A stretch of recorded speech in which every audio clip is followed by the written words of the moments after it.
अब एक जिज्ञासा और है, एक प्रश्न और है कि कहीं कहीं विविध ग्रंथों में, आर्ष ग्रंथों में ही कहीं किसी एक स्वरूप को सर्वोत्कृष्ट कहा जाता है, तो वो उन वाक्यों की संगति आप कैसे लगाएंगे? एक प्रश्न है ये। महाराज जी, भगवान कृष्ण द्वैपायन व्यास जी की शैली है। आप भगवत स्वरूपों को नहीं, देवी देवताओं के तत्व के प्रतिपादक जो पुराण हैं, उन पुराणों को आप देख लीजिए। जिस देवता का पुराण उठाओगे उसी को सर्वोत्कृष्ट रूप में व्यास जी सिद्ध कर रहे हैं। उसी से सृष्टि की उत्पत्ति, पालन, संहार स्वीकार कर रहे हैं, उसी से जगत की उत्पत्ति मान रहे हैं। वक्ता व्यास जी ही हैं, लेखक व्यास जी ही हैं।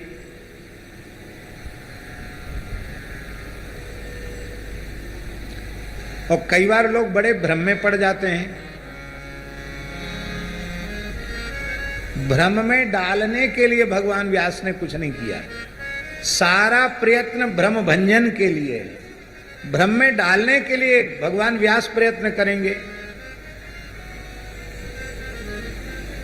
जब भगवान व्यास ही भ्रम में डालेंगे तो महाराज जी भ्रम को निवृत्त कौन करेगा?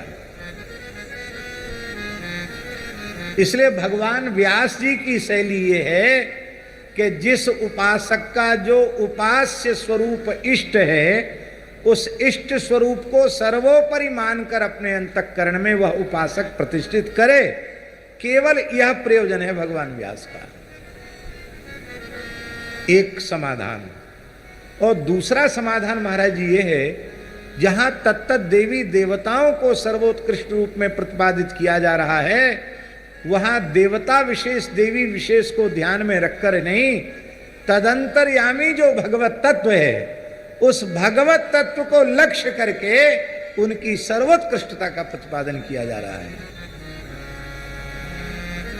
माने गणेश जी के लिए जो कहा जा रहा है कि आप सर्वोपरि हैं, वो गणपति के जो अंतर्यामी परमात्मा भगवान श्री हरि हैं, उनको लक्ष्य करके कहा जा रहा है।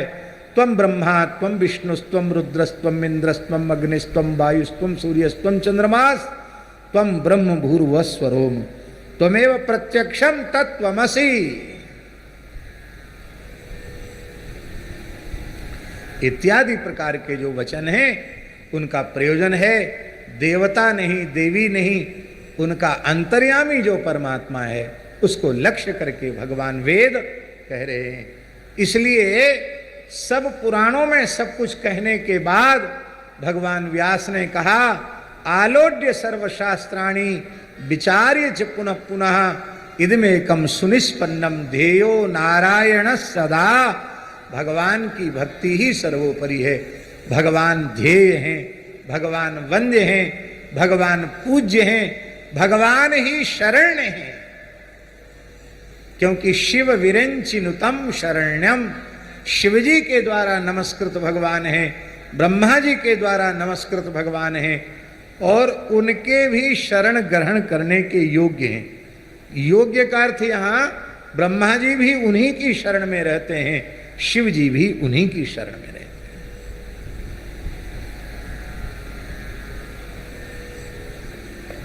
इस बात को सिद्धांततः यदि कोई अनुभव कर ले तो कहीं कोई संकट उसको आर्ष ग्रंथ में कहीं रह नहीं जाएगा।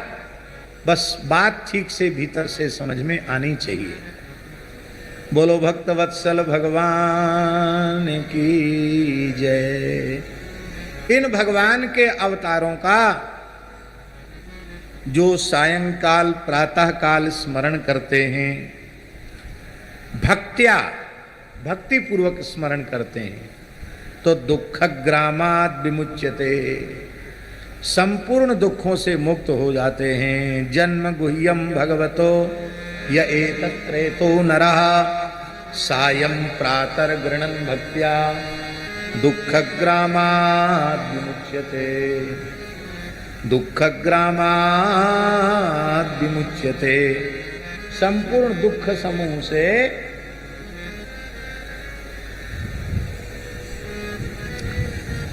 संपूर्ण दुख समूह से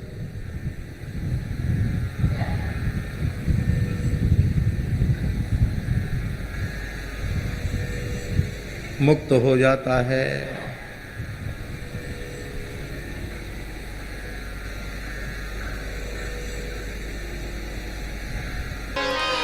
जो 24 अवतारों का सायंकाल प्रातः काल स्मरण करता है वो संपूर्ण प्रकार के दुखों से विमुक्त हो जाता है।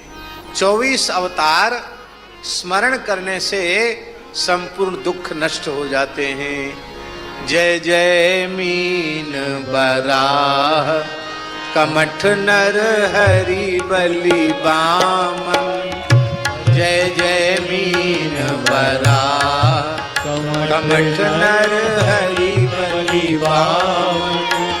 परशुराम रघुवीर कृष्ण कीरति जग पावन। परशुराम रघुवीर कृष्ण कीरति जग पावन।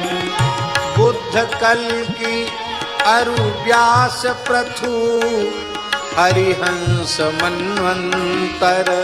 बुद्ध कल की अरु व्यास पृथु हरिहंस मनवंतर। यज्ञ ऋषभ हयग्रीव ध्रुव वरदेन धन्वंतर।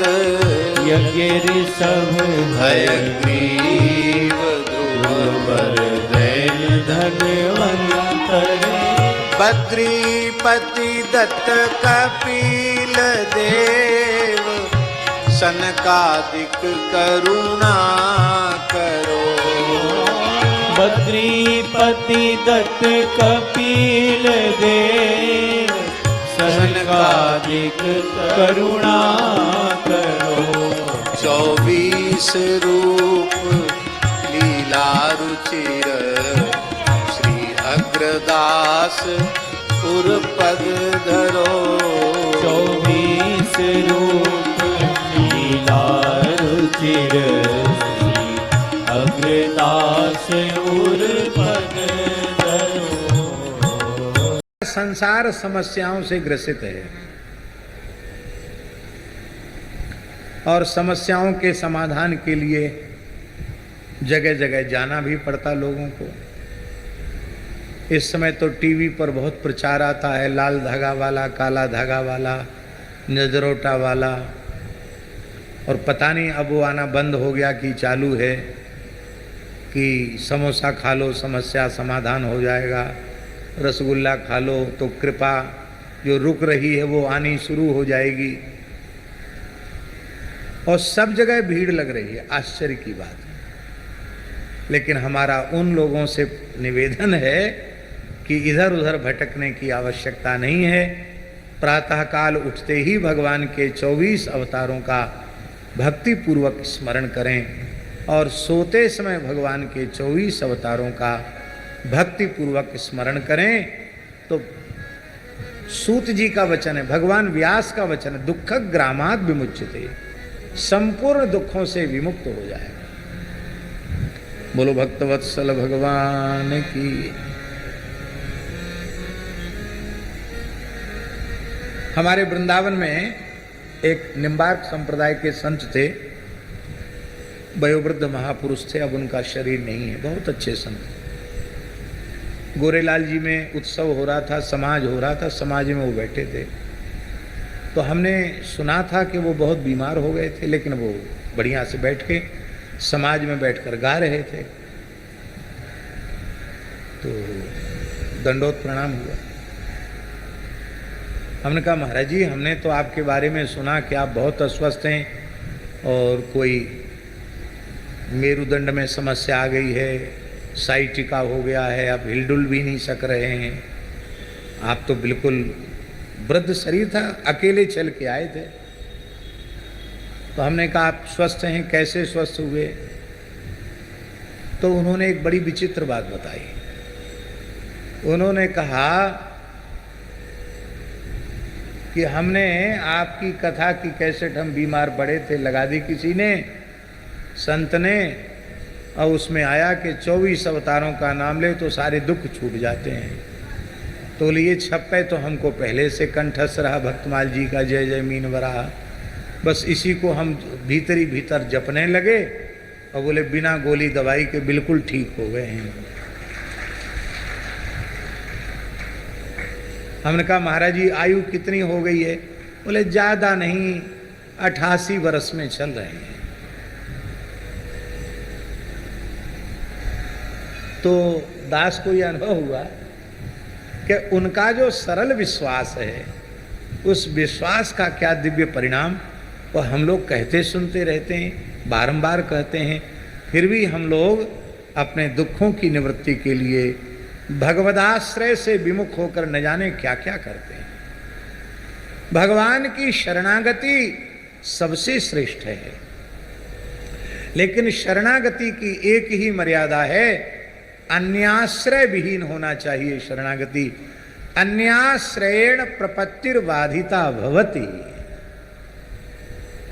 मन वाणी क्रिया से अपने आराध्य उपास्य भगवान का ही आश्रय हम लोगों को लेना चाहिए। बोलो भक्तवत्सल भगवान की जय। हनुमान जी को मेघनाद ने ब्रह्मास्त्र से बांध दिया। अब वो तो मंत्रात्मक बंधन था। लंका के राक्षसों ने सोचा, मोटी बुद्धि वालों ने, बड़ा बलवान बानर है, ये पतली सी रस्सी तोड़ने में इसको कितना समय लगेगा। तो उन्होंने मोटा सल बलकर का रस्सा था, उस रस्से से हनुमान जी को बांध दिया। वाल्मीकि में है ना। और जैसे ही बांध दिया ब्रह्मास्त्र गायब हो गया। बोलो भक्तवत्सल भगवान की। जैसे ब्रह्मास्त्र किसी दूसरे अस्त्र को सहन नहीं करता, ऐसे भगवान की शरणागति अन्य उपाय को, अन्य साधन को स्वीकार नहीं करती है।